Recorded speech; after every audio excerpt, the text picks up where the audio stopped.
दोस्तों, काजल कुमार जी के इस कार्टून में प्रधानमंत्री नरेंद्र मोदी जी और अमित शाह जी दोनों मिलकर ईवीएम के पेड़ लगाते हुए और उसे पानी डालते हुए दिखाई दे रहे हैं। अब आरोप ये लग रहा है इस कार्टून में कि भाजपा को ईवीएम से काफ़ी फायदा होता है, इसी वजह से वो ईवीएम को पालते पोसते हुए दिखाई दे रहे हैं। दूसरा कार्टून है रेमिक्स कॉमिक्स वालों का, जिसमें प्रधानमंत्री नरेंद्र मोदी जी ईवीएम को पकड़े हुए हैं और बता रहे हैं EVM is a secret of my energy. तो पास वाले विपक्षी नेता ये कह रहे हैं, in fact it is not a secret any more, ये अभी सीक्रेट नहीं बचा है। जो आप कह रहे हैं कि जो आपकी एनर्जी है ये EVM, it is not a secret any more, सबको पता चल चुका है कि ईवीएम ही है जो आपकी एनर्जी है, जो आपके जीतने का राज है, जो आपका स्ट्रेंथ है, ये बताने की कोशिश कर रहे हैं यहाँ पर कार्टूनिस्ट। तो पूरी तरह से यहाँ पर जितने भी कार्टूनिस्ट हैं वो ईवीएम का विरोध करते हुए दिखाई दे रहे हैं। और साथ ही साथ जितने भी लेफ्ट विंग के सोशल एक्टिविस्ट हैं, चाहे वो मोहित शर्मा जी हो, चाहे पंकज श्रीवास्तव जी हो, चाहे अनुराग ओझा जी हो, ये सबके सब बड़े ही ज़ोरदार तरीके से ईवीएम का विरोध करते हुए दिखाई दे रहे हैं। बस अब देखना ये होगा कि 2024 के लोकसभा इलेक्शन से पहले ये लोग ईवीएम को बैन करके बैलेट पेपर से चुनाव कर पाएंगे या नहीं। क्या हो गया, इतना उदास होकर बैठे हो? मैम देखिए कि भारतीय जनता पार्टी की जो तानाशाही थी और जो दाल थी वो गल गई है, और तानाशाहों की तानाशाही हम लोग खत्म करना चाहते थे, लेकिन ईवीएम ने उनकी तानाशाही को उजागर कर दिया है। कहीं नहीं ईवीएम बोल दिया। मैडम सुन लीजिए, आपको अगर बोलने का शौक है, अंजना ओम कश्यप बनने का शौक है, रूपका लियाकत बनने का शौक है, तो आप लोग बनेंगे, जरूर बनेंगे। और जितने भी पत्रकार साथी हैं वो लोग जरूर सुधीर चौधरी और अमीश देवगन बनेंगे। आज मुझको बोलने का मौका दीजिएगा मैडम। नीचे क्यों बैठे हुए अनुराग ओझा? आज तो गद्दी पे बैठ जाए। गद्दी तो आप जैसे पत्रकारों ने, चाटुकार पत्रकारों ने छीन लिया, क्योंकि जब उन्होंने सच्चाई और उस पर तो सवाल एक भी पूछा नहीं। ईवीएम पे आज सवाल नहीं पूछा जा रहा है मैडम।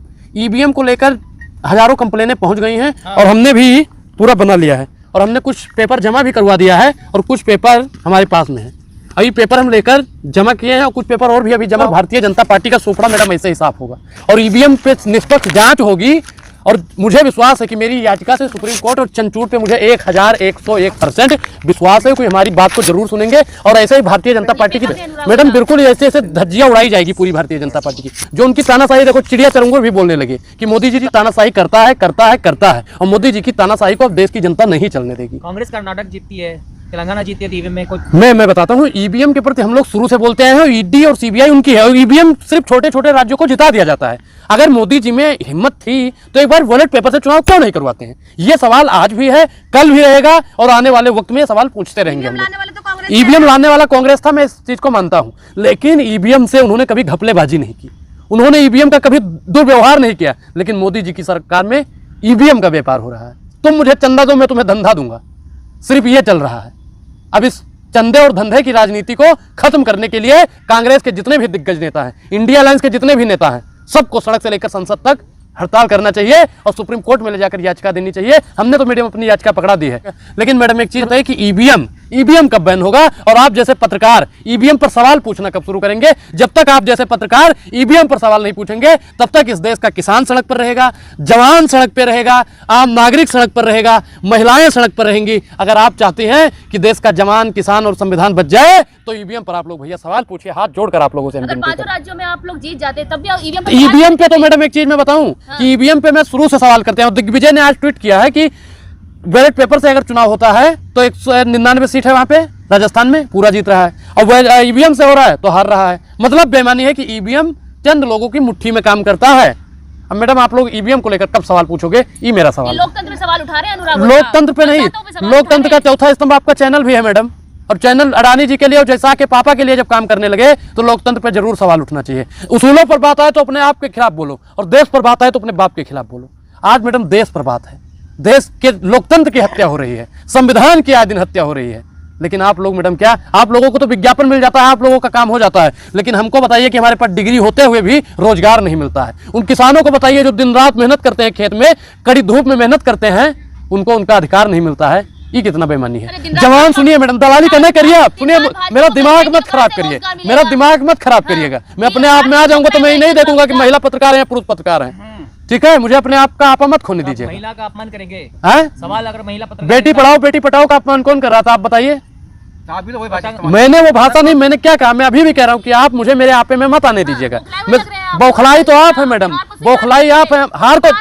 हार को तो कांग्रेस पार्टी ने पहले ही स्वीकार कर लिया है। तो मैं बोल तो रहा हूँ कि हमने हार को तो स्वीकार कर लिया है। मैदान में जो उतरता है हार जीत तो लगी रहती है। रस्सी तो जल गए, बल नहीं क्या आप? ना हमारी रस्सी जली है और ना ही हमारा बल गया है।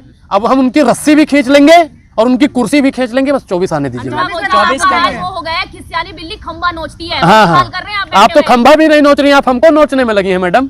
आप तो खंबा भी नहीं नोच पा रही हैं। अच्छा है कि बिजली वाले खंभे को नोच रहे हैं। भारतीय जनता पार्टी जो बिजली की तरह काम करती है, आम जनता को चूसने का। सुनिए सुनिए सुनिए सुनिए सुनिए सुनिए, मैं ही कहता हूँ, ए भैया यही दलाली करना है, ठीक है? यही दलाली अगर करोगे, अगर अच्छा बीजेपी में ज्वाइन हो जाए, ये बेइज्जती नहीं होना पड़ेगा। अच्छा, आय हाय रे, आय हाय बेईमानी, बीजेपी ही ज्वाइन करके आए हो का? बीजेपी ही ज्वाइन करके आए हो का? आरएसएस वाला डंडा लेकर तभी घूमते हो। मोदी ब्रांड है, कौन सी ब्रांड है भाई? 4 राज्यों में। अच्छा, मोदी ब्रांड में बनता क्या है? मोदी ब्रांड में बनता क्या है? आइए सामने आइए, दलाली पीछे। सुनिए सुनिए सुनिए, मोदी ब्रांड में बनता क्या है? जनता को बेवकूफ बनाया जाता है। मोदी ब्रांड में लोगों को चापलूस बनाया जाता है। मोदी ब्रांड में अंधभक्त बनाया जाता है। मोदी ब्रांड में पत्रकारों को चापलूस बना दिया जाता है। जिस बीजेपी ज्वाइन कर लीजिए। आपने ज्वाइन कर लिया क्या? आपने ज्वाइन कर लिया क्या? ईवीएम पे पत्रकार हो? पत्रकार का मतलब क्या होता है बताओ ना? डिग्री दिखाना अपनी पत्रकारिता की। ना आपके चाचा अपनी डिग्री दिखा पाते हैं और ना आप जैसे पत्रकार अपनी पत्रकारिता की डिग्री दिखा पाते हैं। आप पत्रकार कहते हैं, किस मुंह से अपने आप को पत्रकार कह रहे हो? शर्म आनी चाहिए। आप लोगों ने पत्रकारिता की जमीन को बेच खाया है। आप लोगों के मुंह से पत्रकारिता शोभा नहीं देती है। अरे दलाली, बिल्कुल मैं फोड़ रहा हूं, मैं ईवीएम पे सवाल कर रहा हूं। आप लोग अपने आप को पत्रकार मत कहिए। आप लोग कहिए कि हम लोग संघी हैं। आप लोग ही कहिए कि हम लोग बीजेपी की विचारधारा को मानते हैं। आप लोग बोलिए, अपने आप को पत्रकार कहते हैं। शर्म आनी चाहिए। पत्रकार बन रहे हो, पत्रकार बनना है तो रवीश कुमार बन के दिखाइए। शांति से बोलना मत, बोल। मैडम, ईडी और सीबीआई और ईवीएम सब पर बैन लगाओ, तभी ये देश सुरक्षित एक मोदी सब में भारी, एक मोदी महंगाई पर भारी है, एक मोदी बेरोजगारी पर भारी है, महिला सशक्तिकरण पर भारी है, किसान पर भारी है, जवान पर भारी है, इस देश के लोकतंत्र पर भारी है। और जब तक मोदी हटेगा नहीं, तब तक इस देश से हल्का होने वाला नहीं। भाजपा मुक्त भारत 24 में जब तक नहीं होगा, तब तक इस देश की, मैडम बहन बेटी आप भी हो किसी की, और बहन बेटी कितना सुरक्षित है ये आपसे बेहतर अनुराग ओझा नहीं बता सकता है। अनुराग ओझा कुछ तो शर्म मरी, कीजिए, मोदी जी अरे शर्म, हाय हाय, राम जी के अवतार हैं। अगर ये राम की बात करते हैं तो राम ने सिर्फ और सिर्फ अपनी पत्नी के लिए लंकन ने रावण का वध कर दिया, और भारतीय जनता पार्टी ने अपनी पत्नी को ही छोड़ दिया, और भारतीय जनता पार्टी ने अपनी पत्नी को ही छोड़ दिया। अरे बाप रे, ये तो धोती खोल रहा है।